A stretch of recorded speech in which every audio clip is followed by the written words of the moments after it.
دنیا کے پہلے موبائل کا بنیادی کام صرف کال کروانا تھا اور موبائل کی اس پہلی نسل کو 1G فرسٹ جنریشن کا نام دیا گیا۔ اس موبائل میں کال کرنے اور سننے کے سوا کوئی دوسرا آپشن موجود نہیں تھا۔ پھر جب موبائل میں SMS شارٹ میسج سروس یعنی سینڈ میسج کا آپشن شامل ہوا تو اسے 2G سیکنڈ جنریشن کا نام دیا گیا۔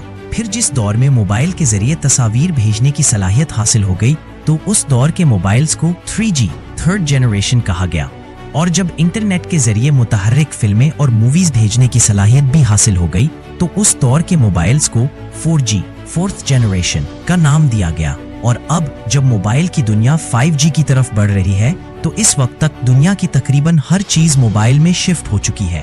آج دنیا میں شاید ہی کوئی ایسا کام ہو جو موبائل سے نہ لیا جا رہا ہو، مگر حیرت کی بات یہ ہے کہ اتنی ترقی کرنے اور نت نئے مراحل سے گزرنے کے باوجود یہ موبائل آج بھی اپنا بنیادی کام نہیں بھولا۔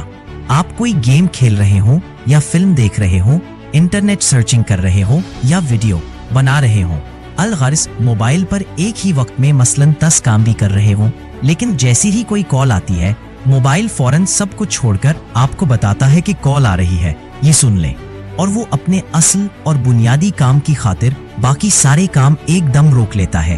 اور ایک انسان جسے اللہ نے اپنی عبادت کے لیے پیدا فرمایا اور ساری کائنات کو اس کی خدمت کے لیے سجا دیا، وہ اللہ کی کال پر دن میں کتنی بار اپنے کام روک کر مسجد جاتا ہے؟ مسجد جانا تو درکنار، اب تو اللہ کی کال یعنی اذان پر ہم اپنی گفتگو تک روکنا مناسب نہیں سمجھتے۔ اور لاسٹ میں آپ لوگوں سے ایک گزارش کے ساتھ چھوٹی سی شکایت بھی ہے کہ آپ لوگ ویڈیو کو دیکھنے کے باوجود بھی لائک نہیں کرتے اور نہ ہی چینل کو سبسکرائب کرتے ہیں۔ ضرور کیا کریں، اس سے ہماری حوصلہ افزائی ہوتی ہے۔ بہت شکریہ۔